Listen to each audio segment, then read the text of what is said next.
Guess what? Now you're in this and now you can do whatever the fuck you want now! You want to drown surf? You fucking drown surf! You want to circle pit? You fucking circle pit! You want to smoke drugs? You smoke some drugs? You want to drink some beer? On a Saturday night? You fucking want me fucking arena? Let's have a fucking party, baby!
I wanted to start a band because I'd heard something as a kid.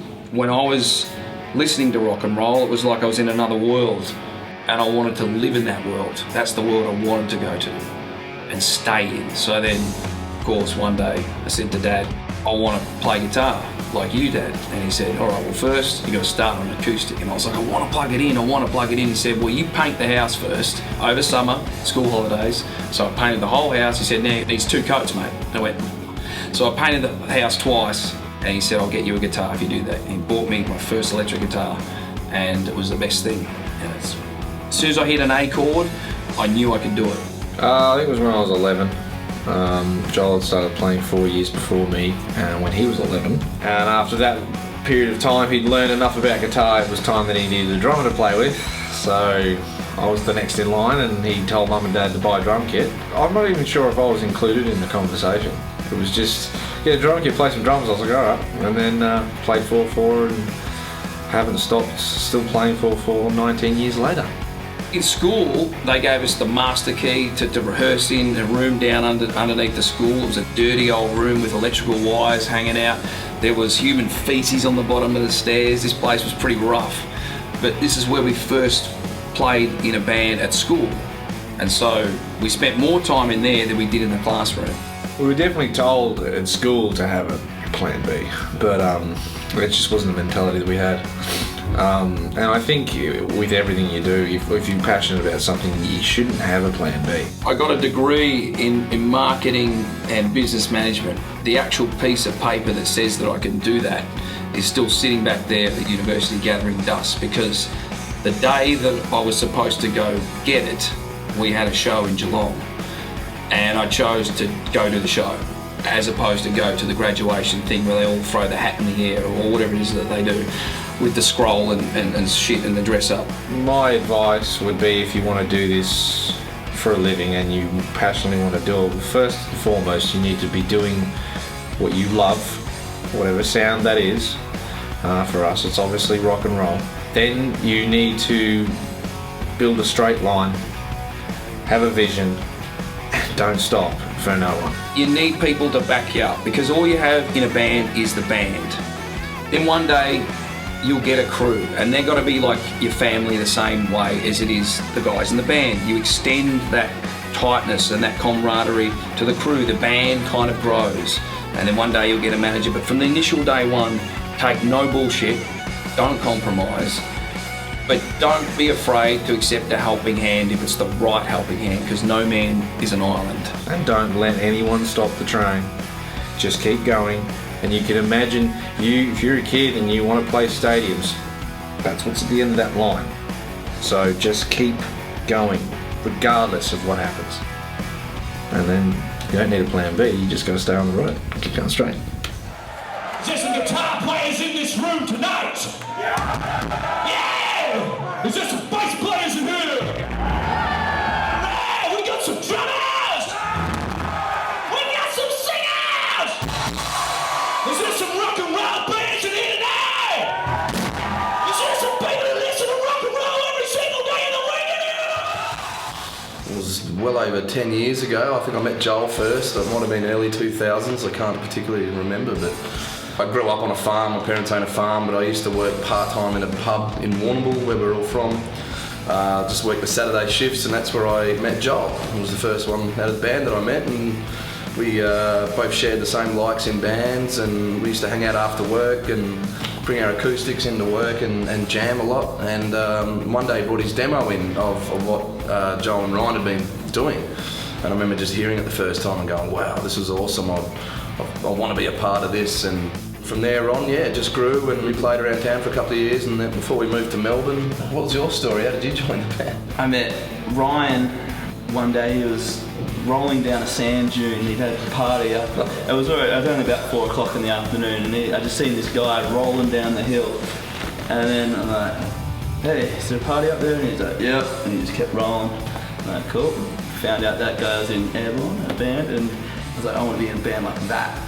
They know what's going on. So they had an ad in the paper, and I didn't know it was them actually, and just said, rock and roll band needs bass player. And I was like, I'll give him a ring, and I rang up, and I'm like, g'day, yeah, I want to try out for the bass player position in the band. He's like, is that you, Street? I said, yeah, oh, right. And like, yeah, all right, come down. I guess I was good enough, and now I'm in the band. Justin, Samantha, Pamela Street.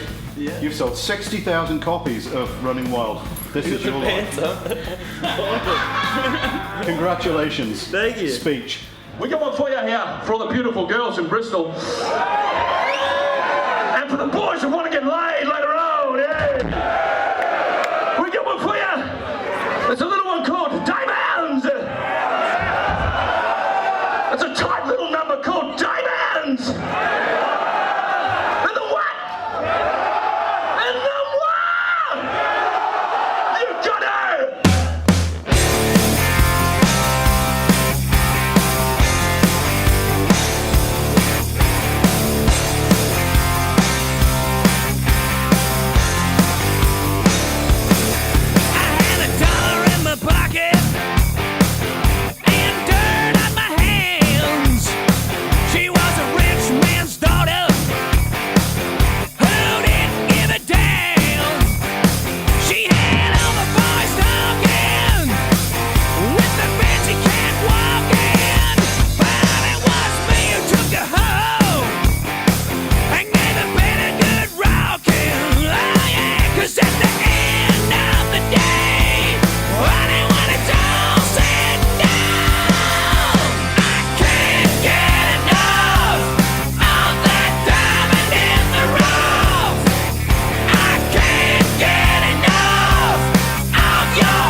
Let's do a tour of the bus. I'm currently down in the driver's cabin. This is where normally Super T would sit. Tony is our driver, Super T we call him, and he's the greatest driver in the whole world.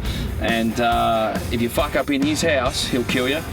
And that's reality. I've seen it happen.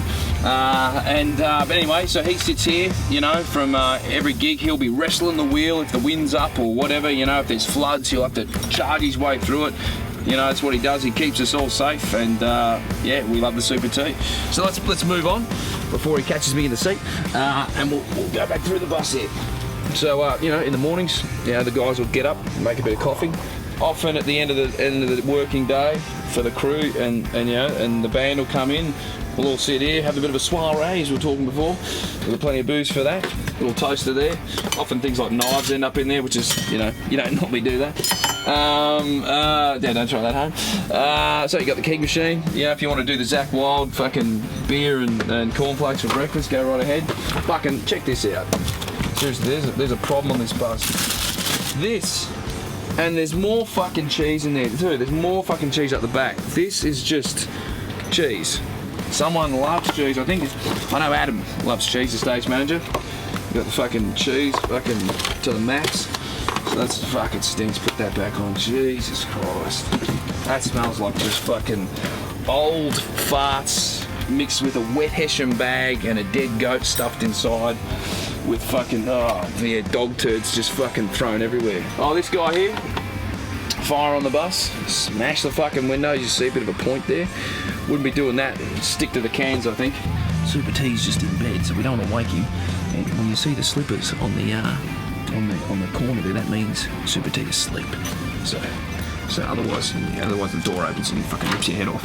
So what do we got? I'll let you have a look in there. Bit of a toilet, you know. TV, toilet, and the dates on the wall. So when you're taking a slash, you can go, where are we tomorrow? So a good bit of leopard print, you know, a bit of leopard vibes. So in the mornings we're supposed to look at what press we've got and stuff. So we never look at it though. You know when you got to wake us up for press? Yeah. What is that like? That's my favorite part of the day. It really is. Yeah? Most of the time it's like 3:45ish. Yeah, in the afternoon? Like in the morning, but that's PM for you guys. Yeah, PM. I've been up like since 8 o'clock, did a run, did some push-ups and everything. Yeah. I did all this Working out for the ladies. I work it out for the ladies, you know. Yeah, work it out. And then I wake you up at like 3:45, like all being miserable, like, where am I? It's like you're in Vienna. Vienna? What country is that? Austria, Joe. Shit. Traditionally, I think when bands record their first album, as you sort of spoke about, you have this kind of stockpiled well of material. So you get in the studio and you've had your whole life to write 10, 15, however many songs, and then you're sort of whittling it down to 12 to go on the record. Yep. You guys obviously had the opposite of that, in that you had nothing. Basically, the EP we had, they didn't want to use, which is kind of strange of the reasons why they signed us. But it was also a baptism by fire, and it was a good thing for the band. We had to grow up really quickly because basically we weren't going home until they got what they want, or we were being sent home, and that was it. Some people like to make all the rules and tell others what to do. They make it their way, so they always win in the end. Others always lose. Others always lose. I always lose. No, it's the others always lose. Bob Marlett was coming down, and he was sort of basically saying, you guys, you need to focus more on hooks. You need to really work on your hooks. And like he kept talking about hooks. About an hour later, after he kept having a big spiel with us, Joel turned around and goes, sorry to stop you there, but what's a hook?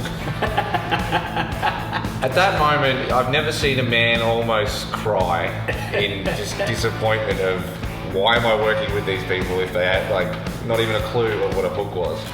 Too much, too young, too fast. I'm gonna tear it up, so fill my glass. But he stuck with us, and it was pretty hard. We were there for the whole duration was 6 months, and but probably 4 months of that was us learning the ropes of how to be a real band and rewriting our first record right there in the middle of nowhere. And did you ever find out what a hook was? Well, it definitely wasn't fishing, because that's what we thought he was talking about. We literally thought we would talk about it. He must be talking about, so you got to catch the people in the ocean or some stuff like that. We had no idea. It's a marketing term. We were really thinking about it because we didn't know what a hook was. It's just like, it's a catchy chorus. I was like, oh, why don't you just say catchy chorus then?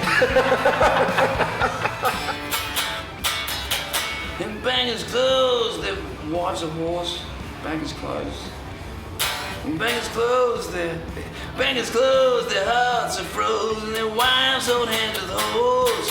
That was about what's his name? Monica Lewinsky.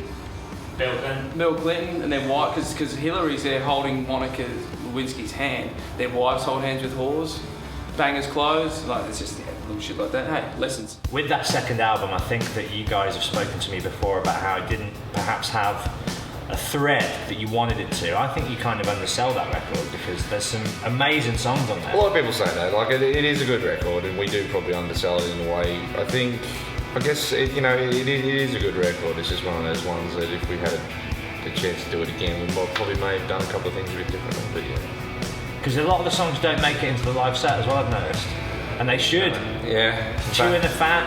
Yeah. Well, Chewing the Fat has crawled its way back in. Well, yeah, Chewing the Fat gets out there. Blonde does get out there. Raise the Flag. Raise the Flag got out there on the beginning of this tour. Yeah. In Portsmouth. Are you still proud of that album? Because you should be.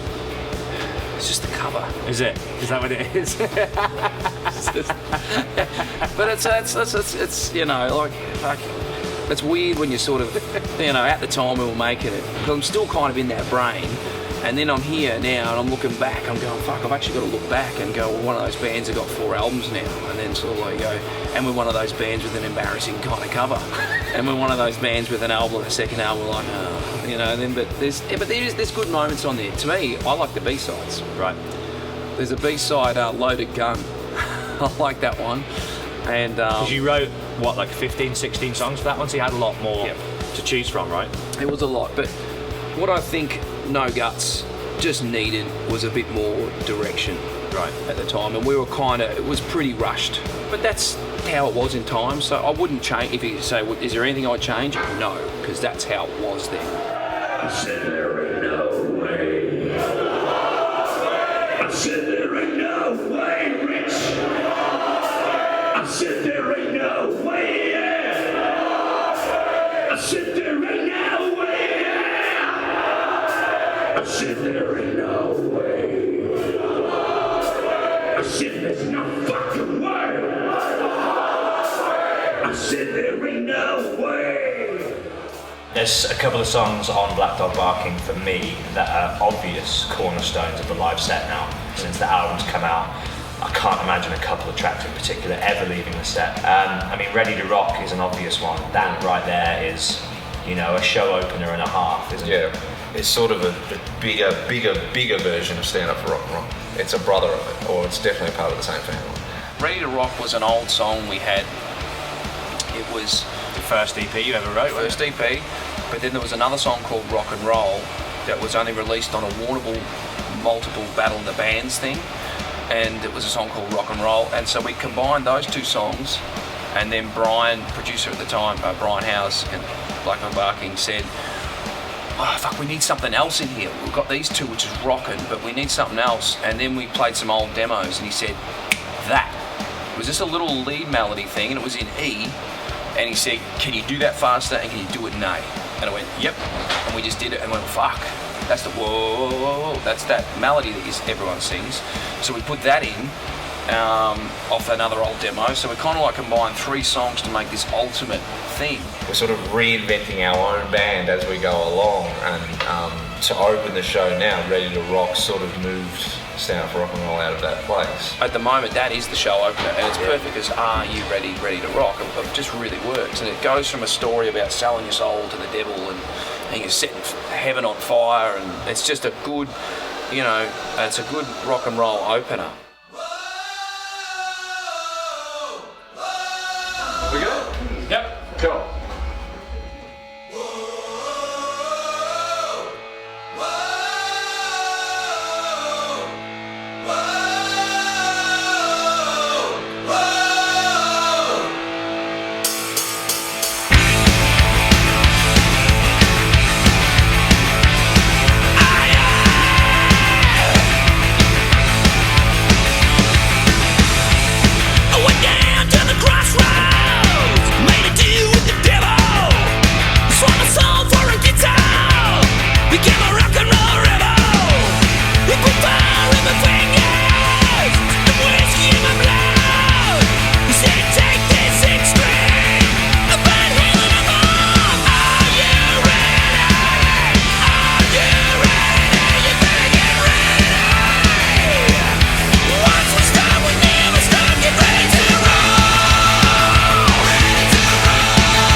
Show me that picture that you just had up on your Instagram feed a second ago there of Joel. Yeah, there's this was brought to me the other day actually from Memories. There's if you can see that there, there's a kind of a dangerous situation is what we've got right there. I mean, if we can get a look on that one as well, get a close up of that. So this is, which festival is this? Rock am Ring, I think. This is where you want to say Joel pretty much pushed the boundaries of what he does. Yeah. I mean, that's literally, as you can see there, that's there is no harness, there is nothing. He's been drinking Jack on that show, and his hands are sweaty. So that's his, you know, that's a crazy job. That's as far as it gets. I mean, that right there is what I want to talk to you about, because as his brother, there must be concerns and worries which go through your head during the shows. That's happening. I mean, talk us through your thought process. Well, fortunately for me, the truss is usually in the way, so I can't see him, and I'll go off his guitar, or I can kind of hear stuff. The one thing I never want to hear is like a Yeah. and then a feedback noise. Yeah. And touch wood. So who's going to stop him, you know? Joel and I are pretty close. We've been close for a long time. I've threatened to leave over it a couple of times because there's been times where it's been that intense. It's raining, or this is not the right time to do it. I feel really emotional about sometimes when he does it. It's like, fuck, this is not the place to do it, you know? That's his choice. He's going to do what he's going to do.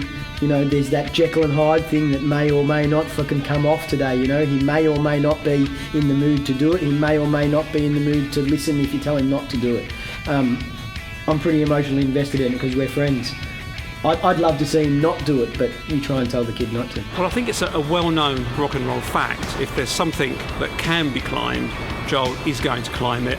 Promoters know that, fans know that. He'll always find a way. It's like in Jurassic Park, life finds a way. Joel will always find a way to leave the ground at some point, I think, in an Airbourne show. And of course, to watch that as an observer is a genuine kind of, it gives you a kind of frisson, I suppose, a real kind of thrill about this guy's really putting himself out there. He's putting his life on the line to entertain an audience, and you really rarely see that. You go and see a magic trick, someone's head will not come off, someone's body will not be sawn in half, but he's genuinely out there doing this stuff, and he's doing it on our behalf, so we can live vicariously through Joel. We can watch him climbing up these lighting rigs and hanging off this or hanging off that, and it's genuinely exciting because it's not planned and it's dangerous.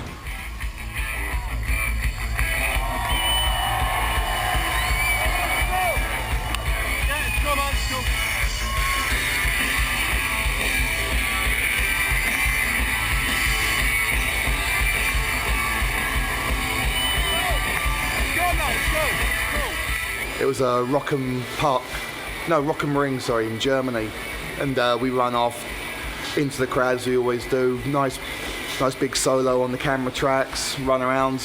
It's like, right, now we go down that way, and it just kicked us straight outside the festival, and we were just stuck with a load of people just milling around. Couldn't get back into the gig. We ended up having to fight our way through and then made it back in like halfway up the audience. Oh fuck! Shit! Run down!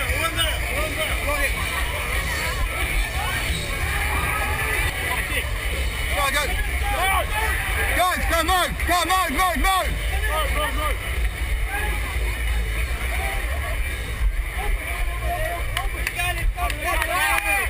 Come on, mate! Nice one! We tend to be the different band on a lot of these festivals, and it makes a big statement, you know.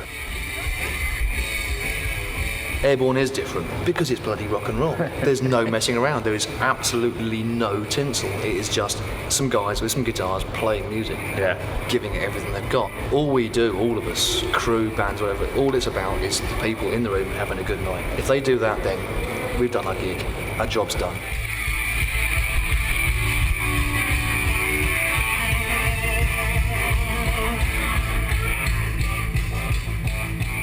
It's got to be a personal thing. You've got to go away going, hell, I just forgot about everything I do, my job, every other bit of shit in life that I'm not happy about. Rock and roll's about a good time and about you releasing and being able to just connect with the music and live in the moment of that show. You need to walk out of there going, geez, that was therapeutic, or I feel good after that. You know, that's what seeing a great live band's done for me growing up as well, and still does for me. And we want to do that for our fans as well. And from day one with us, it was always about the live show with us. You know, we'll never go, let's be an amazing studio band. It was always, you know, about the live show, the energy.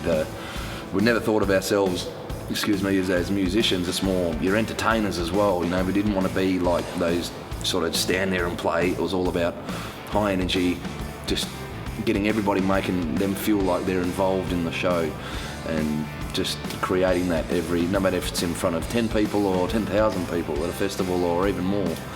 It just was always about that good time and involving everybody in it. So remember, as long as we are alive, and as long as you are all alive, rock and roll will never ever die!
Well, there's lots of bands out there who are good.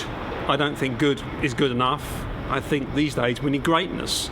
So I want to work with bands who've got passion, who've got real belief in what they do, who've got a genuine tiger-eyed commitment to the cause, bands who will roll up their sleeves and work hard to achieve their dreams. Bands who realise that you can't please everybody, but to some people you can be their favourite band. Bands who want to make a difference, who want to occupy some space, who want to plant their flag in the turf and say, we're here and we ain't going anywhere. And so I think Airbourne tick all of those boxes. Plus, I think with Airbourne, I mean, they're a great live band, an energetic live band, leave everything on the stage. They put on a great show, it's massively entertaining. But when you meet Airbourne, they're actually very thoughtful, very studious, very serious about their craft. And I think they do see it as a craft. And they see themselves as part of, I think, a great and very valuable rock and roll tradition of entertainment, of writing great songs, of living a lifestyle and revelling in living that lifestyle, making it a great thing, a thing to aspire to, and realising their dreams that way. So in a way, you know, people are passing the baton. Motorhead maybe passed the baton to Airbourne. Airbourne guard that, protect it like a Ming vase they won't drop, and they pass that baton on to the next generation of bands that will come after them, be inspired by them. So they're actually a very important band, I think, in the great rock and roll tradition.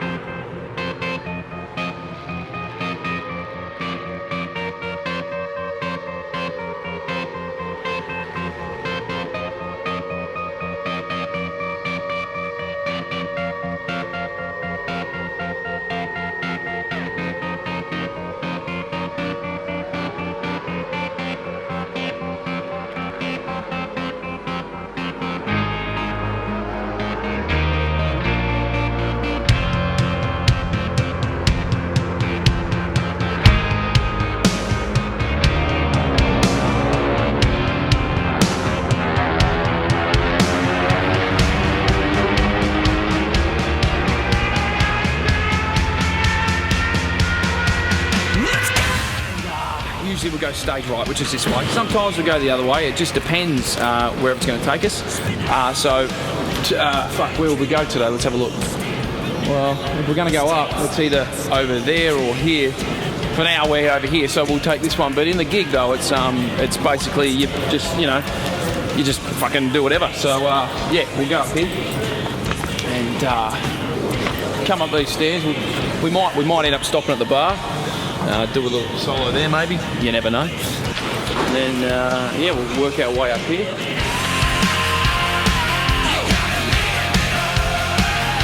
Usually move pretty quick when we're doing the solo. So, I mean, if we're going to do it out here, we'll come across over this way.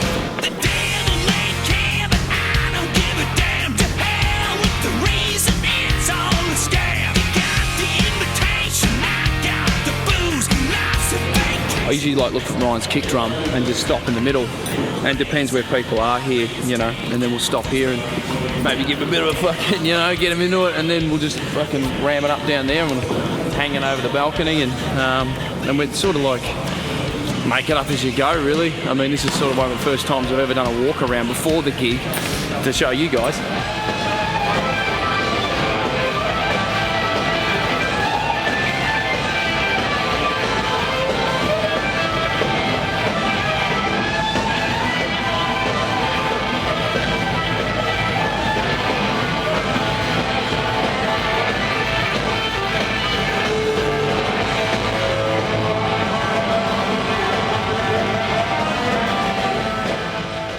So, all right, so say we've done the solo, we'll probably go, maybe run it there, do some, or not, or we'll just fucking take one of these exits. I have no idea where the fuck that goes, so looks like it goes out into another building, so we'll probably charge along here.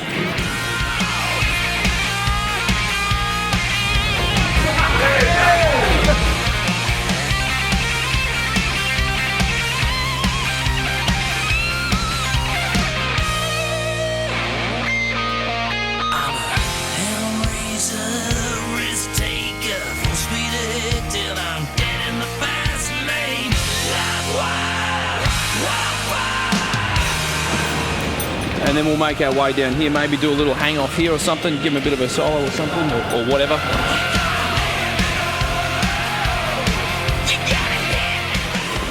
Don't know what that door is, could be anything.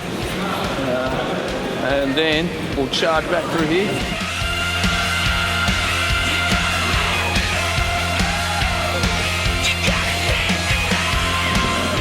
And then basically we'll fucking go up straight through there, back up onto the stage, and that will be like the solo, if that's the route we take. So yeah, we'll see how we go.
The live show is about really taking you on a roller coaster, and then at the end, you know, kind of going off the tracks a bit.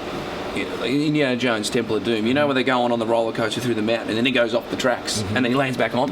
Well, that's kind of the end of the set. It's always Indiana Jones Die Hard or something going on around here.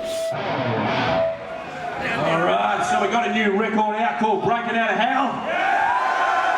Let's see, it's an album all about letting loose and forgetting about all the bullshit in the world and just fucking cutting sick.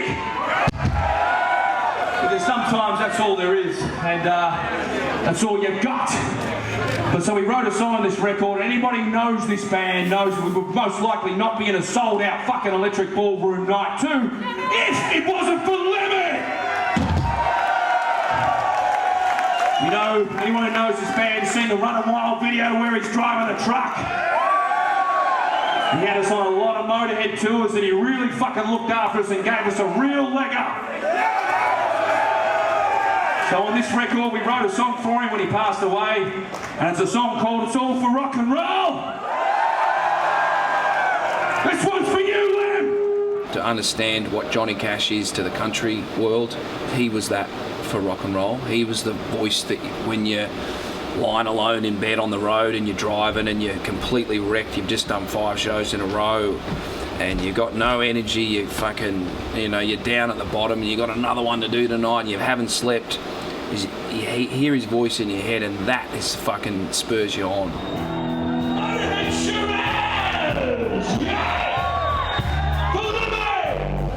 When it came time to writing the new album, obviously his legacy was going to be something which you guys were going to address and celebrate, right? I think that was never in any doubt. Tell me about writing that song and what it was important for you to capture with that, and the significance really of ending the album with it as well. We'd been doing the record and writing songs for it, and he'd passed away, and I remember I got up in the morning, it was like I had an hour's sleep or something, I just pulled my laptop out in bed, and at the funeral, his funeral was streamed live from Los Angeles, so I was able to watch it, and I watched the whole thing, watched all the speeches, and quite a few times I got a tear in my eye. Like, it was just really emotional, and that really hit us too.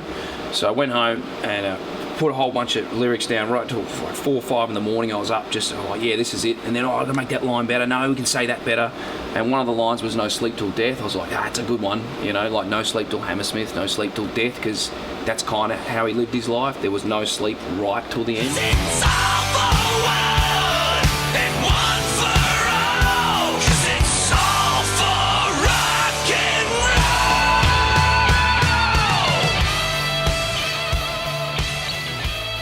I saw that stage prop back in the day when I first went to see Motorhead. It was amazing then. It's kind of even more amazing to see it now because it's lost none of its magic, it's lost none of its charm. In fact, it's got an added emotional appeal now as well. It's been all around the world, you know, with Motorhead, and it's here. It's a living thing. When all the lights come on and it moves, it's a bit eerie in a way too. Like it gives you chills when it's moving around, because even when we're doing the video, you can, and I'm doing the solo, you know, it comes down and it looks at me.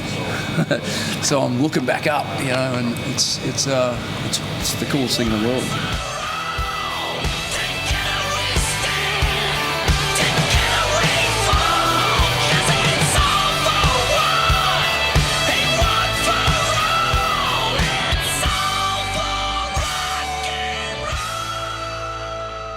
What makes the band unique is their ability to just be this solid machine that Joel relies on to put his show on, because he's lead everything. He's lead singer, lead guitarist, and he needs just this solid foundation behind him, which means he can be the big show off. If you're willing to scream back and cheer for him, he'll fucking bleed for you. And if that means climbing up the truss and risking his life, going out on the shoulders into the crowd, which is a fucking mosh pit, I wouldn't do it.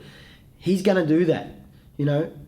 The band all do that in a way. They just don't have that same level of frontmanship. They're not out there doing it, but they all are willing to bleed to make tonight the best show you've ever seen, the best fucking rock and roll show you've ever seen. They're spent at the end of it. You know, there's no holding back. It's just from the moment they're getting ready to go on stage, it's all about that performance, and it comes across live, I think, that they're giving it their all. Yeah, we're all frontline troops, we're all in the trenches together.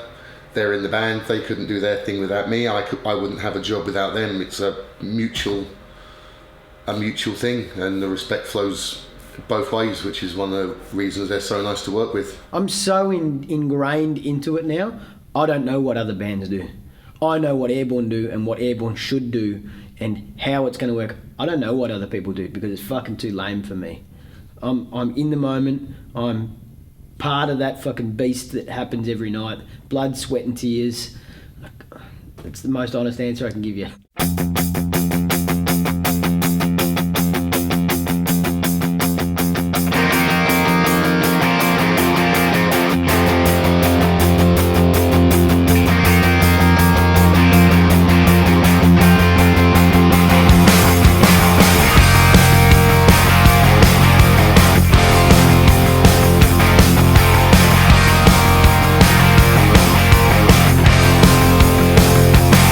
I got the wind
That was a good gig for a Monday.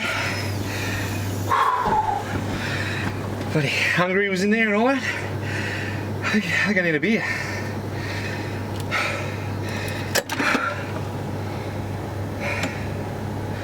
Oh, bugger. Okay. Felt like we haven't done enough. We'll, let's get this crack as quick as we can. I'm gonna faint. Oh, dear, oh dear. Oh. Alright, here we go. Don't worry about changing the lines for now, it's all Bex. It's all the same. Let's hope she's not too lively.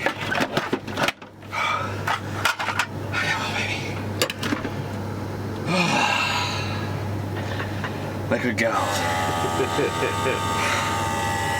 Oh. It's just like, doesn't get any better than that.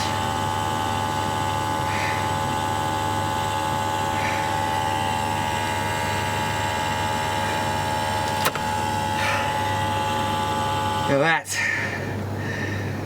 is what you need after a show.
I am more at home out here than I am in Melbourne or Australia, you know. I feel more, this is like my lounge room. Today is a normal day waking up for me. Tour bus is my bedroom and I'm happy with that. I love it. But, you know, normal life is not, not for me. Maybe slightly more than 40 seconds. Oh yeah. Don't promise what you can't deliver. It's called My Love Pump. Spinal Tap.